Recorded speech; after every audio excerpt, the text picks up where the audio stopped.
કોઈ પણ જાતના મોણનો ઉપયોગ કર્યા વગર સરસ ખસ્તા અને બિલકુલ તેલ ન ભરાય તેવી ઘઉંના લોટની ચકરી બનાવવા ઘઉંના લોટને કપડામાં બાંધીને તપેલીમાં લઈ આ રીતે કુકરમાં લઈ 3 થી 4 વિસલ કરીને લોટ બાફી લઈશું। લોટ બફાશે એટલે આ રીતે કઠણ થઈ જશે। લોટને દસ્તાથી ભાંગીને મિક્સર જારમાં પીસી લેવાનો છે।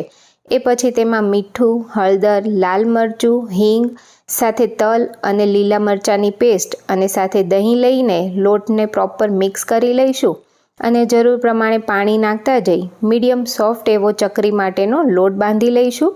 લોટને 10 મિનિટ રેસ્ટ આપીશું।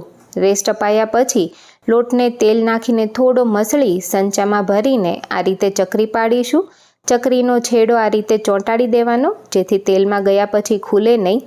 તો હવે ચકરીને મીડિયમ ટુ હાઈ ફ્લેમ પર બદામી રંગની થાય ત્યાં સુધી તળી લઈશું। તો એકવાર ચોક્કસથી ટ્રાય કરવા જેવી રેસીપી છે।